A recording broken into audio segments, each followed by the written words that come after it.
spicy macaroni and cheese.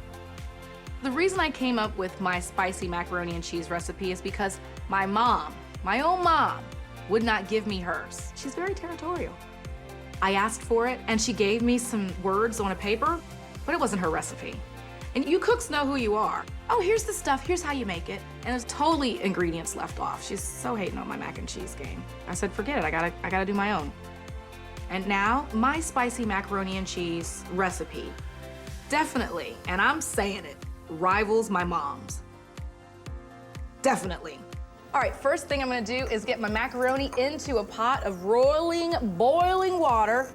And we wanna make these al dente. So make sure that the macaroni is not like super smushy when you get it out. It should have a little bit of a bite to the tooth to it because we're gonna bake it as well as boil it. So it needs to really stand up to 2 cooking processes. Then you can build up the custard. It's really easy. You first start with a little bit of flour, a little bit of ground mustard. You might say to yourself, what's the ground mustard doing there? You'll find this a lot in the South in custards. There's just a zip about it, and it's really creamy as well. It's just perfect for spicy macaroni and cheese. And then you've got the salt, the pepper, cayenne pepper, a lot of nice heat. Another item that, trust me, you've heard about it, people say it, oh, it's that one thing you put into something and people try to figure out what is it.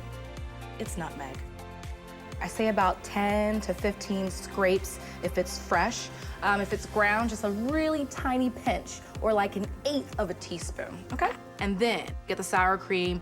Of course, it's gonna add a little bit of creaminess, but mostly for the zip. Whisk it up. It's time to add my egg. This is a binding ingredient. It's gonna hold it all together. A little bit of half and half, and then I use heavy cream as well.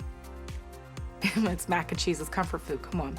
Another secret ingredient in my mac and cheese is a little bit of onion pulp, fresh. Don't use the onion powder, and get ready to grate it. Oh, I need a grater. What's up, doppelganger? Take this. Thanks, girl. So what you get is kind of like the flavor, not the texture of the onion. And then, of course, it's macaroni and cheese, baby. So it's the cheddar, the Colby, and the Monterey Jack. Now, pepper jack, very important in this recipe because it's my spicy mac and cheese.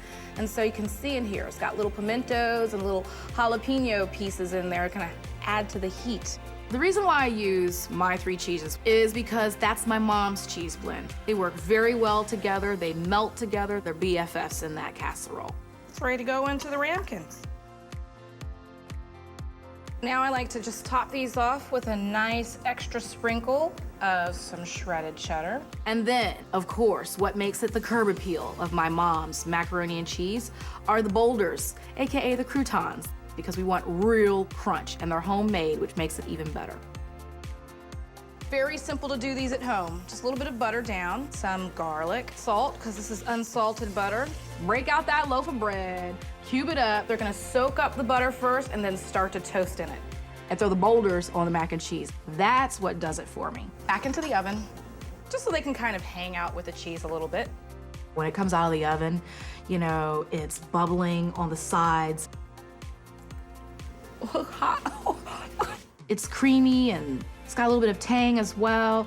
It's just perfection. You've got the mounds of the croutons. Can you hear the crunch? Can you hear it? What really works here is that low hum of heat. The cayenne pepper's in there. Pepper jack, look at this. Look at that. The grated onion just permeates the whole dish. It's crazy. I started a catering company off of it. You know, I mean, I've gotten many boyfriends from it. Just gotta try it.